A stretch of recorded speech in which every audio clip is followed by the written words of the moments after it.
EMI Institute. நம்ம இப்ப பார்க்க போகிற illustration 9. BP limited issues 60,000 12% redeemable preferences of rupees 100 each at a premium of rupees 5 each. Redeemable after 10 years at a premium of rupees 10 each. The floating cost of each share is 3. You are required to calculate cost of preference share capital ignoring dividend tax. இந்த கணக்கில் நம்ம பார்க்க போகிறது வந்து redeemable shares தான், இந்த same formula தான். But இவங்க என்ன செய்யறாங்க, ப்ரெஃபரன்ஸ் ஷேர்ஸ் இஷ்யூ பண்ணிக்கிறாங்க, என்னங்க ப்ரீமியத்தில் இஷ்யூ பண்ணிக்கிறாங்க. அப்போ நம்ம ஃபேஸ் வேல்யூவில் கான்செப்ட் பண்ணால் 100 105 இல்லையா, 105 ப்ரீமியம். அப்போ அங்கே வந்து டிபென்ச்சர்ஸ் யூஸ் பண்ணாலும் இன்ட்ரெஸ்ட்னு எடுத்தோம். இங்கே வந்து ஐன்ற ஃபார்முலா வராது, அது போல் என்ன வந்துருங்க டீன்னு வந்துடும், என்னங்க பிடின்னு சொல்லுவாங்க. What is call preference dividend. இது சேம், மற்றபடி எல்லாமே சேம் தான். இப்போ நான் சொன்ன மாதிரி ஷேர்ஸோட என்ன செஞ்சுக்கிறீங்க, எல்லாத்தையுமே பெருக்கிக்கிறீங்க. ஃபஸ்ட்டு பெருக்கல, இப்போ என்ன செய்கிறீங்க, நீங்கள் பெருக்குறீங்க. அப்போ 60,000 இன்ட்டு 100 ப்ரீமியத்தில் போகுது, என்னங்க. அப்போ நீங்கள் அப்படி போடக்கூடாது, 105 இன்ட்டு 60,000 போட்டிங்கனாலும் you will get an answers இல்லைங்க. 105 இன்ட்டு கரெக்டாக வருதுங்களா, இப்படி போட்டக்கூடாதுன்னு சொல்லுவாங்க. See, everybody is doing the wrong mistakes here, so that's why they have given clearly.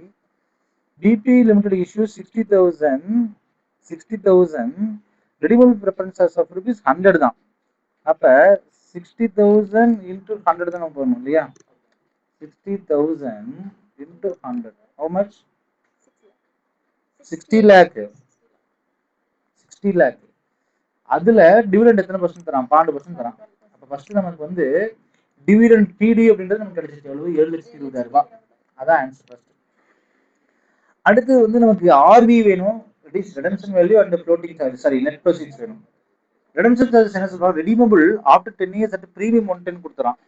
இப்போ ரெடீமபிள் எப்படி சொல்றான்னா 110, அதாவது 100 பிளஸ் 10 rupees ப்ரீமியம் 110 ரெடீமபிள் பண்ணும்போது 110. அப்ப 60,000 110 66 லட்சம் என்பது கரெக்ட். ஆனா இங்க என்ன சொல்றோம்னா, இப்ப நமக்கு வந்து 100 ரூபாய்க்கு தான் வாங்கிக்கிறோம்.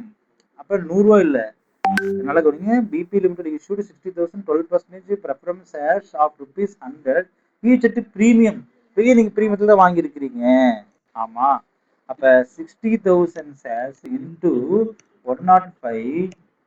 பட் ஃப்ளோட்டிங் சார்ஜஸ் ஒன்று சொல்றீங்க. என்ன சொல்றீங்கன்னா, floating cost of each share is rupees. ஃப்ளோட்டிங் சார்ஜஸ்னா அந்த பொருளை வாங்குறதுக்கான செலவுகள் அப்படின்வாங்க. That is called floating cost. சொல்லுங்க.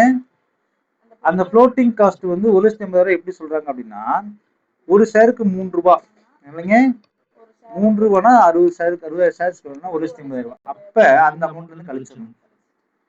இது இல்லைங்க, 105 இன்ட்டு 60,000 மைனஸ் 1,80,000. How much, 61,20,000. கிளியரா? அப்ப எல்லா ஃபிகரும் உங்களுக்கு கிடைச்சிச்சுன்னா you will do the same concept. PD plus RV minus NP divided by N. Number of years is given. எத்தனை வருஷங்க, 5 years 3 years 10 years. அப்ப 10 years போடுங்க, 3 years 5 years போட்டு விட்டுறாதீங்க, 10 years. அப்புறம் 2ன்றது ஃபார்முலா, ஆஸ் யூஷுவல் ஃபார்முலா போட்டீங்கன்னா you will get an answers.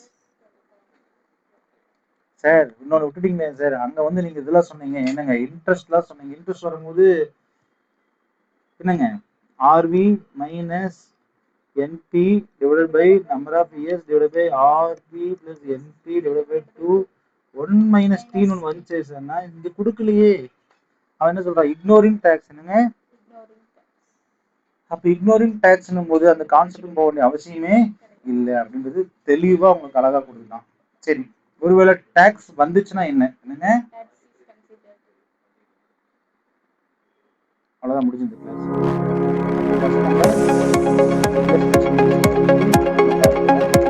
So please watch my channel and subscribe it immediately.